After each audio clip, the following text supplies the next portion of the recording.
Yesu Kristo nashimwe. Uyu munsi ni umunsi wa 43 dusoma ijambo ry'Imana. Tugeze mu gice cya 26 amategeko yo kuganura. Aho ni mu gutegeka kwa kabiri. Imana yo mu ijuru ibane natwe, reka dusome mu izina rya Yesu. Numara kugera mu gihugu Uwiteka Imana yawe iguhaho gakondo, ukagihindura ukagituramo, uzende ku muganura w'ibyeze mu butaka byose ibyo uzasarura mu gihugu Uwiteka Imana yawe iguha, ubishyire mu cyibo, ubijyane ahantu Uwiteka Imana yawe izaba yaratoranirije kuhashyira izina ryayo ngo rihabe. Usanga umutambyi uzaba uriho muri icyo gihe, umubwire uti, uyu munsi neruriye Uwiteka Imana yawe kuko nageze mu gihugu Uwiteka yarahiye ba sogokuruza ko izaduha. Umutambyi akwakire cya cyibo, agitereke hasi imbere y'igicaniro cy'Uwiteka Imana yawe, nawe uvugire imbere y'Uwiteka Imana yawe uti, sogokuruza yari umwaramu wari bugufi bwo gushiraho, aramanuka ajya muri Egiputa, asuhukirayo ari impagu, yororokerayo, aberayo ubwoko bukomeye bunini bw'ubunyamaboko menshi. Abanyegiputa batugirira nabi, baratubabaza, badukoresha uburetwa bw'agahato. Dutakira Uwiteka Imana ya ba sogokuruza. Uwiteka yumva gutaka kwacu, areba umubabaro wacu n'imiruho yacu n'agahato baduhata. Uwiteka adukuza muri Egiputa amaboko menshi n'ukuboko kurambutse n'ibiteye ubwoba bikomeye n'ibimenyetso n'ibitangaza. Atuzana aha hantu, aduha iki gihugu, ari igihugu cy'amata n'ubuki. None dore nzanye umuganura w'ibyeze mu butaka, ibyo umpaye Uwiteka.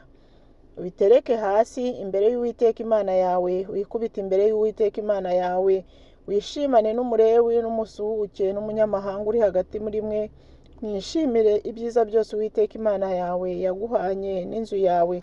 Numara kurobanura 1/10 cy'ibyo wejeje byose mu mwaka wa gatatu, ari wo mwaka wo kurobanura 1/10 cya byose, uzajya ubiha umulewi n'umusuhuke n'umunyamahanga n'imfubyi n'umupfakazi, kugira ngo barire iwanyu bahage.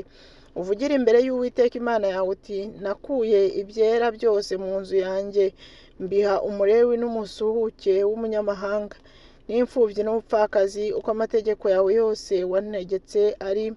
Sinagize na rimwe ryo muri ayo mategeko yawe ncumura, kandi sinayibagiwe. Sinigeze kurya ibyo byera nkirabuye, kandi ntabyo nabitse ngihumanye, kandi sinabitanzeho ibinyagano, ahubwo numviye Uwiteka Imana yanjye, nitondera ibyo wantegetse byose. Curika amaso uri mu ijuru, ubuturo bwawe bwera, uhana ubwoko bwawe Abisirayeli umugisha n'ubutaka waduhaye bw'igihugu cy'amata n'ubuki, nk'uko warahiye ba sogokuruza. Uyu munsi Uwiteka Imana yawe igutegetse kumvira ayo mategeko n'ayo mateka, nuko ujye ushyira umutima wawe wose n'ubugingo bwawe bwose kuyitondera no kuyumvira.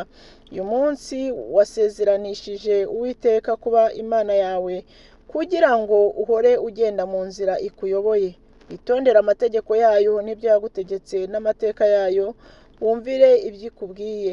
Kandi n'Uwiteka uyu munsi yagusezeranishije kumubera ubwoko yironkeye nk'uko yakubwiye, kandi yuko uzitondera amategeko ye yose, kugira ngo agusumbishe ayandi mahanga yaremye yose, uyarushe gushimwa no kogera no kubahwa, ubere Uwiteka Imana yawe ubwoko bwera nk'uko yavuze.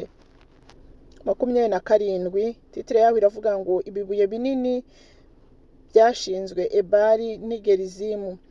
Mose n'abakuru b'Abisiraheli bategeka abantu bati, muhore mwitondera amategeko yose mbategeka uyu munsi, kandi ubwo muzambuka Yorodani mukagera mu gihugu Uwiteka Imana yanyu ibaha, uzishingire ibibuye binini ubihome ingwa. Uzandike kuri ibyo bibuye amagambo yose y'ayo mategeko. Numara kwambutswa no kujya mu gihugu Uwiteka Imana yawe iguha, igihugu cy'amata n'ubuki, nk'uko Uwiteka Imana y'abasekuruza banyu yagusezeranije. Nuko nimumara kwambuka Yorodani, muzashinga ibyo bibuye mbategetse uyu munsi ku musozi wa Ebali, ubihome ingwa, kandi uzubakireyo Uwiteka Imana yawe igicaniro cy'amabuye. Ntuzayakozeho ikintu cy'icyuma. Uzubakishe igicaniro cy'Uwiteka Imana yawe amabuye atabajwe, abe ari cyo utambiriraho Uwiteka Imana yawe ibitambo byoswa, kandi utambireyo ibitambo by'uko muri amahoro, ubirireyo wishimire imbere y'Uwiteka Imana yawe. Uzandike kuri ibyo bibuye amagambo yose y'aya mategeko wandikishije gukeba inyuguti zisomeka neza. Mose n'abatambyi b'Abalewi babwira Abisiraheli bose bati, wa bwoko bwa Isiraheli we, ceceka wumve, uyu munsi uhinduke ubwoko bw'Uwiteka Imana yawe. Icyo gituma ukwiriye kumvira Uwiteka Imana yawe, ukitondera amategeko y'Uwiteka y'uburyo bwose ngutegeka uyu munsi. Mose hihanangiriza abantu kuri uwo munsi ati, aba azaba ari bo bahagarikwa ku musozi wa Gerizimu no kwifuriza abantu umugisha nimumara kwambuka Yorodani. Ab'imiryango ya Simeyoni na Lewi na Yuda na Isakari na Yozefu na Benyamini. Kandi aba azaba ari bo bahagarikwa ku musozi wa Ebali no kuvuga umuvumo. Ab'imiryango ya Rubeni na Gadi na Asheri na Zebuluni na Dani na Nafutali. Abalewi babwize Abisiraheli bose ijwi rirenga bati, nihagira umuntu urema igishushanyo kibajwe cyangwa kiyegijwe, ikizira Uwiteka yanga urunuka, kiremwa n'umuhanga wabyo akagishinga rwihishwa, avumwe. Abantu bose babasubize bati amen. Abalewi bati, usuzugura se cyangwa nyina avumwe. Abantu bose bavuge bati amen. Abalewi bati, uhina imbago z'urubibi rwa mugenzi we avumwe. Abantu bose bavuge bati amen. Abalewi bati, uyobya impumyi inzira avumwe. Abantu bose bavuge bati amen. Abalewi bati, ugoreka urubanza rw'umusuhuke w'umunyamahanga cyangwa rw'imfubyi cyangwa urw'umupfakazi avumwe. Abantu bose bavuge bati amen. Abalewi bati, usambana na mukase avumwe, kuko aba yorosoye umwenda wa se akamwambika ubusa. Abantu bose bavuge bati amen. Abalewi bati, uryamana n'itungo ryose avumwe. Abantu bose bavuge bati amen. Abalewi bati, usambana na mushiki we basangiye se cyangwa nyina avumwe. Abantu bose bavuge bati amen. Abalewi bati, usambana na nyirabukwe avumwe. Abantu bose bavuge bati amen. Abalewi bati, uwica mugenzi we rwihishwa avumwe. Abantu bose bavuge bati amen. Abalewi bati, uwenda ibiguzi byo kwicisha utacumuye avumwe. Abantu bose bavuge bati amen. Abalewi bati, udasohoza amagambo y'ayo mategeko ngo ayumvire avumwe. Abantu bose bavuge bati amen. Igice cya 28. Nugira umwete wo kumvira Uwiteka Imana yawe, n'uwo kwitondera amategeko yayo yose ngutegeka uyu munsi, Uwiteka Imana yawe izagusumbisha amahanga yose yo mu isi, kandi iyi migisha yose izakuzaho ikugereho niwumvira Uwiteka Imana yawe. Uzagirira umugisha mu mudugudu, uzawugira no mu mirima. Hazagira umugisha imbuto zo mu nda yawe n'imyaka yo ku butaka bwawe n'imbuto z'amatungo yawe, kororoka kw'inka zawe n'ukw'imikumbi yawe. Hazagira umugisha igitenga cyawe n'ikibo uvugiramo. Uzagira umugisha mu majya no mu maza. Uwiteka azatuma ababisha bawe baguhagurukiye banesherezwa imbere yawe. Bazaca mu nzira imwe bagusanganiye, baguhunge baciye mu nzira ndwi. Uwiteka azategeka umugisha kuba mu bigega byawe no mu byo ugerageza gukora byose, kandi azaguhera umugisha mu gihugu Uwiteka Imana yawe iguha. Uwiteka azagukomereza kumubera ubwoko bwera, nk'uko yakurahiye, witondera amategeko y'Uwiteka Imana yawe ukagenda mu nzira ikuyoboye. Amahanga yo mu ijuru yose azabona yuko witiriwe izina ry'Uwiteka agutinye, kandi Uwiteka azakugwiriza ibyiza by'imbuto zo mu nda yawe n'iby'amatungo yawe n'iby'imyaka yo ku butaka bwawe, mu gihugu Uwiteka yarahiye ba sekuruza banyu yuko azaguha. Uwiteka azagukingurira ijuru ububiko bwe bwiza, ngo ajye akuvubira imvura mu bihe byayo, ahe umugisha imirimo ikuva mu maboko yose. Uzaguriza amahanga menshi, maze ntuzayaguzaho. Uwiteka azaguhindura umutwe, ntazaguhindura umurizo. Uzaba hejuru gusa, ntuzaba hasi, niwumvira amategeko y'Uwiteka Imana yawe ngo utegeke uyu munsi ukayitondera. Ntuteshuke iburyo cyangwa ibumoso, ngo uve mu byo ngutegeka uyu munsi byose, uhindukirire izindi mana uzikorere. Ariko nutumvira Uwiteka Imana yawe ngo witondere amategeko yayo y'uburyo bwose ngo utegeke uyu munsi, iyi mivumo yose izakuzaho ikugereho. Uzaba ikivume mu mudugudu, uzaba ikivume mu mirima. Hazavumwa igitenga cyawe n'icyibo uvugiramo.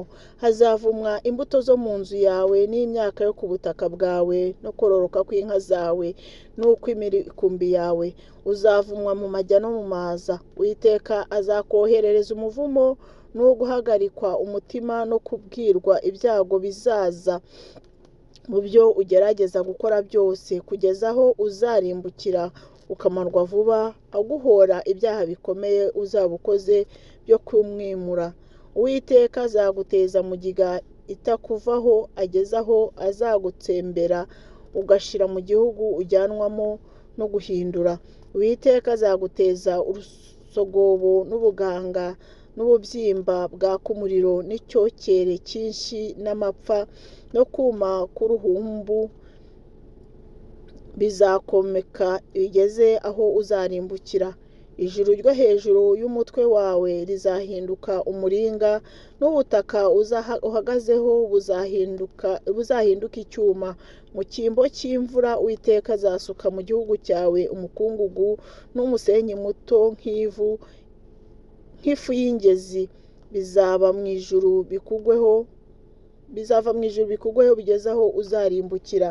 Uwiteka azatuma uneshwa n'ababisha bawe bagushyire imbere. Uzaca mu nzira imwe ubasanganiye, ubahunge uciye mu nzira indwi. Uzateraganywa mu bihugu by'abami bo mu isi bose. Uzaba inyama z'ibisiga byose n'inyamaswa zose, ntazagira ubyirukana. Uwiteka azaguteza ibishyute nk'iby'Abanyegiputa no kuzana amagara n'ubuheri n'ibikoko we kubivurwa. Uwiteka azaguteza ibisazi n'ubuhumyi n'ubuhungete. Uzakabakaba ku manywa y'ihangu nk'uko impumyi ikabakabira mu mwijima. Ntuzagira ukuboko kwiza mu byo ukora. Uzajya ugirirwa nabi nsa kandi unyagwe iteka, he kugira ugutabara. Uzasaba umugeni harongora undi. Uzubaka inzu we kuyitahamo. Uzatera uruzabibu we kurya imbuto zarwo. Inka yawe izabagirwa mu maso yawe wo kuyiryaho. Indogobe yawe izanyagirwa mu maso yawe wo kwikomorerwa. Intama zawe zizahabwa ababisha bawe, he kugira ugutabara. Abahungu bawe n'abakobwa bawe bazahabwa irindi shyanga.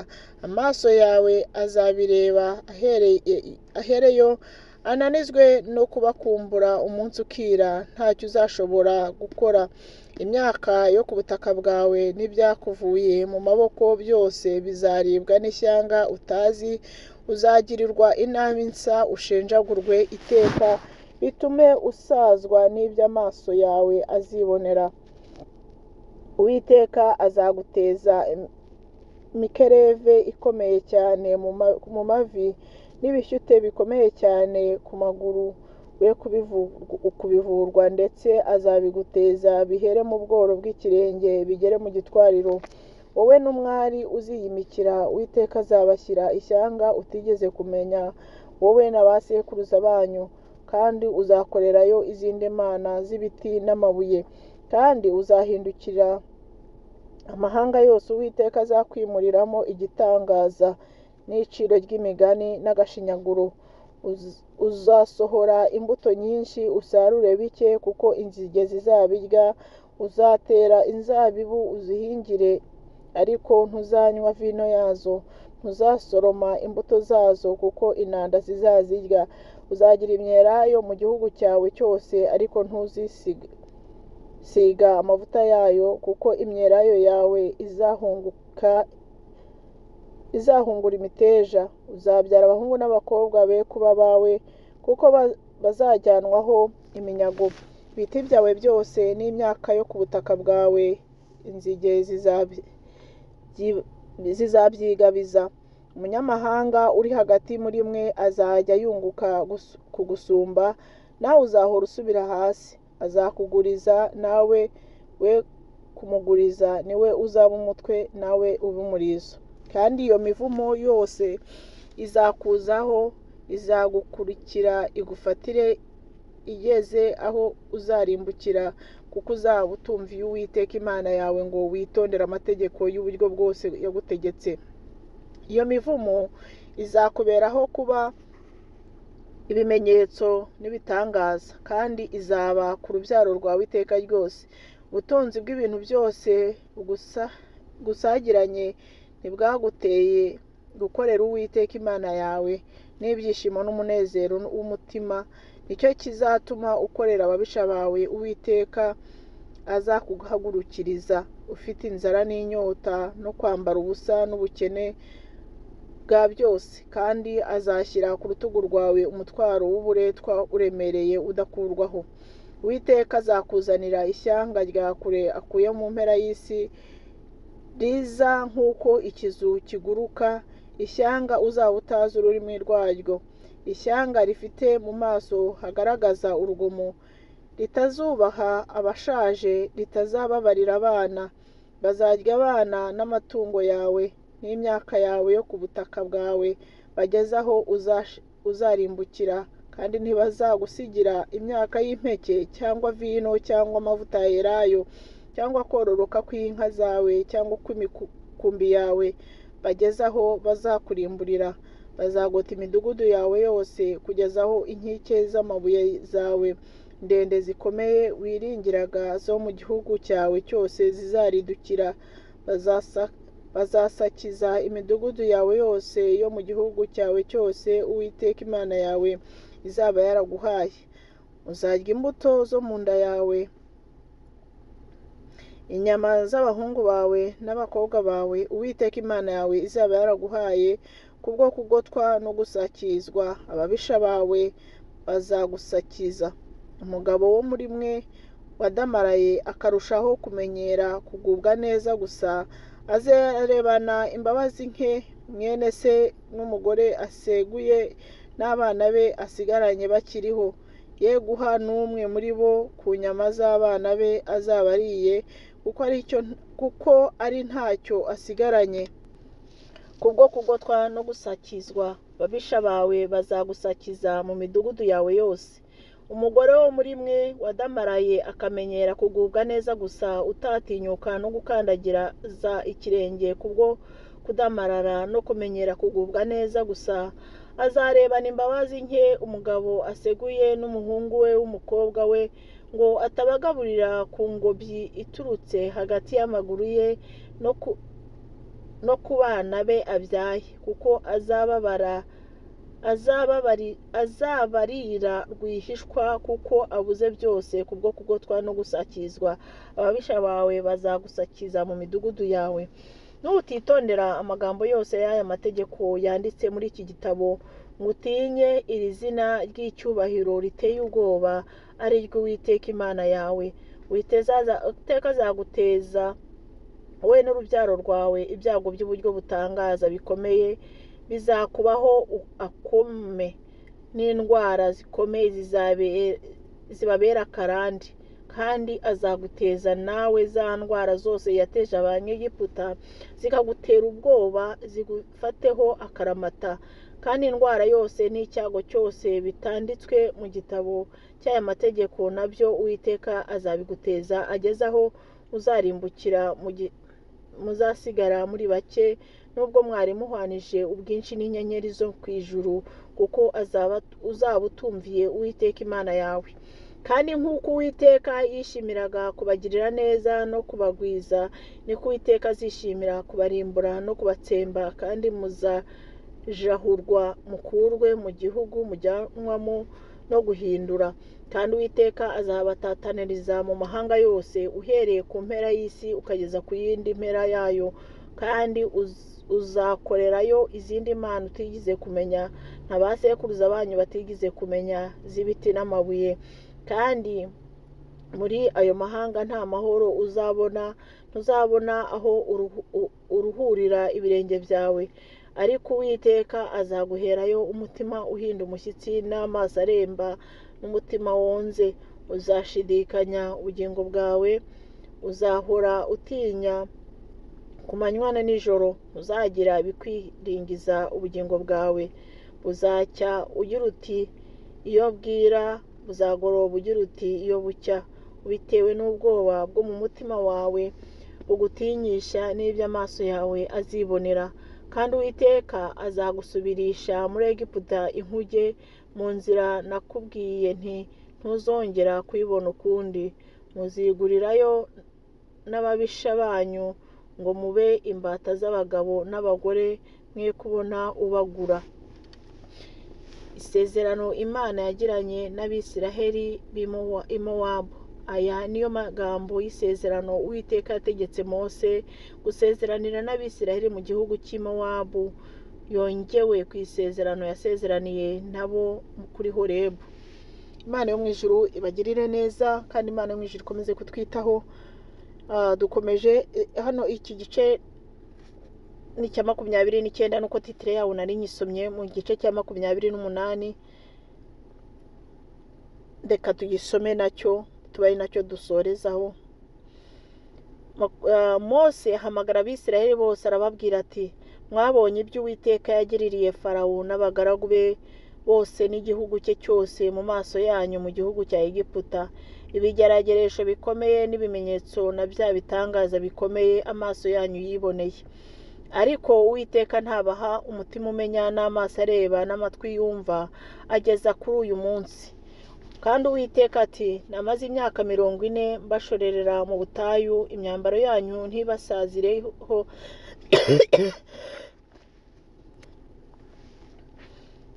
imyambaro yanyu ntibasaziyeho, inkweto zanyu ntizisaziye mu birenge byanyu. Ntimurye umutsima, ntimunywe vino cyangwa igisindisha, kugira ngo mumenye yuko ndi Uwiteka Imana yanyu. Mugeze aha hantu Sihoni umwami w'Heshiboni na Ogi umwami w'Ibashani badusanganirira kuturwanya, turabatsinda, duhindura ibihugu byabo tubihaho gakondo Abarubeni n'Abagadi, n'igice kingana n'ikindi cy'umuryango w'Abamanase. Nuko mwitondera amagambo y'iri sezerano muyumvire, mubone uko mugira ukuboko kwiza mu byo mukora byose. Uyu munsi mwese muhagaze imbere y'Uwiteka Imana yanyu, abatware banyu b'imiryango n'abakuru banyu n'abatware b'ingabo banyu n'abagabo b'Abisiraheli bose n'abana banyu bato n'abagore banyu n'umunyamahanga uri hagati mu ngando zanyu, uhereye ku mushenyi w'inkwi zawe ukageza ku muvomyi wawe.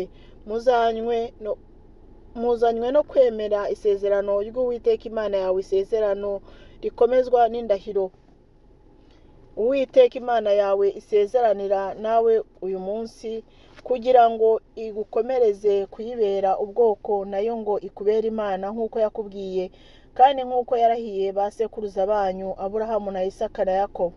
Kandi si mwe mwenyine nsezeranishiriza iri sezerano n'iyi ndahiro, ahubwo ndisezeraniye abahagararanye natwe uyu munsi imbere y'Uwiteka Imana yacu, kandi n'abatari hano hamwe natwe uyu munsi. Muzi uko twabaga mu gihugu cya Egiputa, kandi uko twaciye hagati y'amahanga mwaciyemo, kandi mwabonye ibizira bakunda n'ibigirwamana byabo by'ibiti n'amabuye n'ifeza n'izahabu byari muri bo. Muri mwe he kugira umugabo cyangwa umugore cyangwa inzu cyangwa umuryango umutima we uteshuka uyu munsi ngo uve ku Uwiteka Imana yacu, agenda akorere ibigirwamana by'ayo mahanga. He kuba muri mwe umuzi wera ikishi n'igisharira cyane, he kugira uwumvise amagambo ya wa muvumo ngo yirarire mu mutima we ati nzagira amahoro nubwo ngendana umutima unangiye, akarimbuza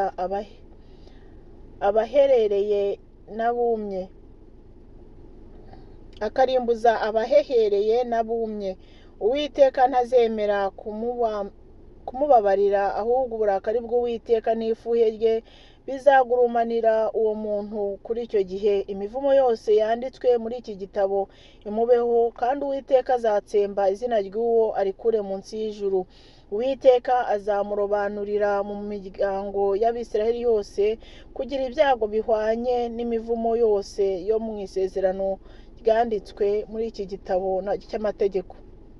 Nuko urubyaro rwanyu ruzakurikiraho, abana banyu bazakura babakurikiye, n'umunyamahanga uzava mu gihugu cya kure nibabona ibyago byabaye muri icyo gihugu n'indwara Uwiteka yagiteje, kandi yuko icyo gihugu cyose ari amazuku n'umunyu w'ururimbi, kidahingwa, kitera, kitameramo akatsi, gihwanye na kwa gutsembwa kw'i Sodomu n'i Gomora na Adima n'i Seboyimu, Uwiteka yatsembesheje uburakari bwe n'umujinya we, bo n'amatungo yose bazabaza bati ni iki cyatumye Uwiteka agira iki gihugu gutya, umujinya ugurumana utya watewe n'iki? Abantu bazabasubiza bati ni uko baretse isezerano ry'Uwiteka Imana ya ba sekuruza, iryo yasezeranye nabo ubwo yabakuraga mu gihugu cya Egiputa, bakagenda bagakorera izindi mana bakazikubita imbere, imana bari batazi kandi Uwiteka yari atazibahaye. Nicyo cyatumye uburakari bw'Uwiteka bugurumanira iki gihugu, bakakizanira imivumo yose yanditswe muri iki gitabo. Nicyo cyatumye Uwiteka aterwa n'uburakari n'umujinya no kurakara kwinshi, kubarandura mu gihugu cyabo akabajugunya mu kindi nk'uko biri none. Ibihishwe ni iby'Uwiteka Imana yacu, ariko ibyahishuwe ni ibyacu n'urubyaro rwacu iteka, kugira ngo twumvire amagambo yose y'aya mategeko. Imana yo mu ijuru rero itugirire neza kandi ikomeze kubana natwe, Mwuka Wera akomeza kuganze kandi arushaho kudusobanurira. Reka dusoreze ahangaha, tuzakomeza n'umunsi w'ejo dusoma igice cya 30. Mugire umunsi mwiza.